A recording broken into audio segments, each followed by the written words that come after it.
Hi again, everyone. Scott Plyer, pop cult fan here, and now that it is October, it is horror movie season, which means you can expect a lot more horror content from me this month. So for this first video of October, I want to do a review of Hatchet II. Now, I did a review of the first film a couple years back here on my channel, so for those of you that have not seen that, it is on my channel. I think I uploaded it like I think in 2021. It was around then, during the Halloween season, at that time, that I did my review of the first Hatchet film. So yeah, Hatchet 2, the second film. This is where I think the series goes up in regards to maybe not quality, but enjoyability and rewatchability. I do think that in regards to tone, I like the first one a little bit more, just because of the fact that it feels a little bit more of a haunting kind of a film, while being a slasher. You know, it has this kind of vibe to it that just harkens back to old school American horror, and in regards to the slasher genre anyway. And that's what I like about the first film. But this one, Hatchet 2, it ups the ante, it ups the body count, the kills, and if you're that kind of person that likes carnage candy and slasher flicks, this is definitely for you. This is not a movie for kids at all whatsoever. This is rated R to its core, and even more so in the unrated version. It's buckets and buckets and buckets of blood. So yeah, go into it for that if you're into that kind of thing with the slasher genre.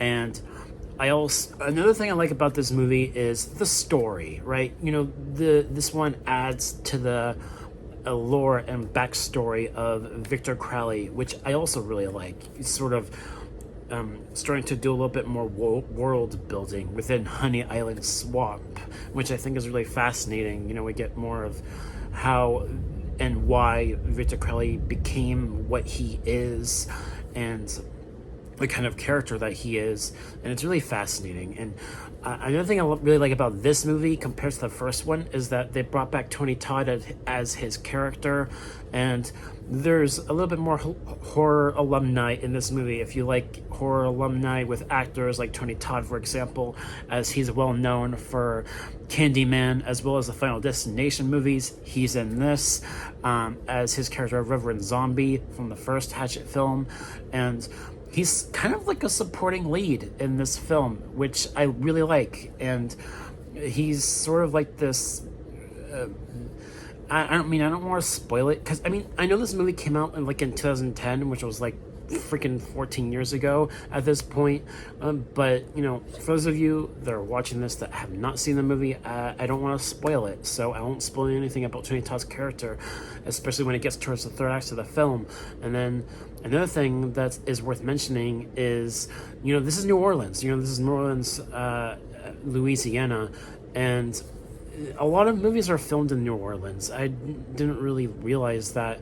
I knew that. I just, you know, never really bothered to look it up for the longest time. But yeah, New Orleans is a popular city in Louisiana for their swamp tours, for Mardi Gras, and because of that, I really do want to visit New Orleans someday. That seems like a really great tourist city to visit.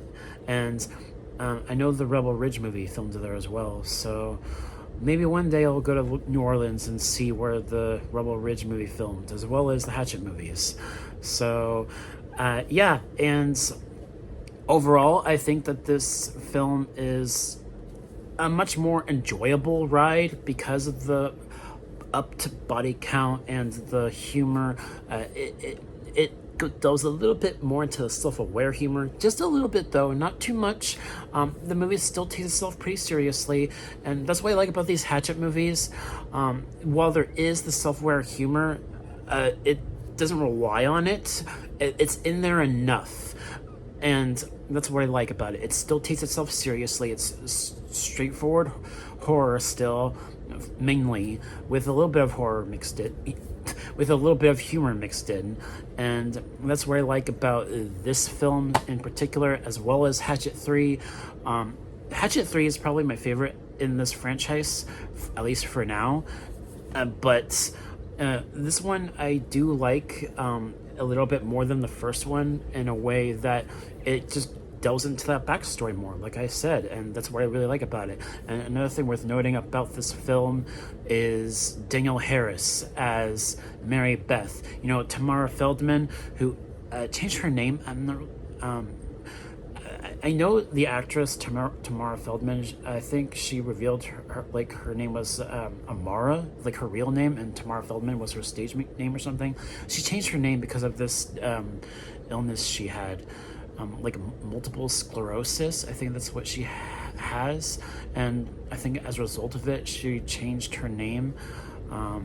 But other than that, though, I really liked Tamara Feldman as Mary Beth in the first film, but I think Danielle Harris, being also a horror alumni, well known for her role as in the older Halloween films as I think she was like the niece or something of Laurie Strode in like Halloween 5 and 6. And back then, Danielle Harris was a child star in those movies.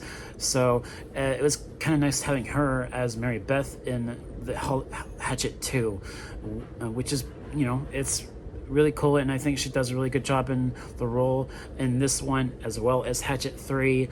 I thought she was great, and this is probably the role that I associate her with the most, even compared to her role in the Halloween 5 and 6 films.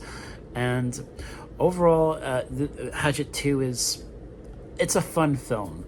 It's a fun slasher flick, and in a way, I like it more than the first Hatchet film, but at the same time, I like both movies for different reasons. And yeah, it's an enjoyable film, and in a way, it's kind of like a guilty pleasure, as well as like pretty much all these movies in the series, and I just really enjoy it. So yeah, New Orleans is definitely a city I want to visit someday.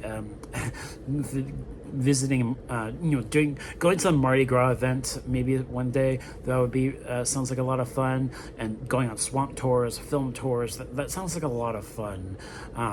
I really want to go to New Orleans someday, now that I've seen these movies as well as the Rebel Ridge movie. So yeah, if I had to give Hatchet 2 a grade, I think I'd give it, I'd say a B plus. I think that'd be my grade for it. It's actually a pretty good film, like a Hatchet 2. I mean, I know it's not like amazing slasher movie. I mean, it's not an instant classic by any means, but I do think it's a pretty good film in regards to the enjoyability and the horror alumni, and even the score too. I mean, granted, I like the score in the first Hatchet movie more, but the score here is also pretty decent. So yeah, that is my review of Hatchet 2. Happy Halloween, everyone, or at least by the end of this month there will be. Happy October, and can't wait to do more horror reviews for you guys. So look forward to all of that. Thank you guys so much for watching, and I'll see you all next time. Happy Halloween. Bye.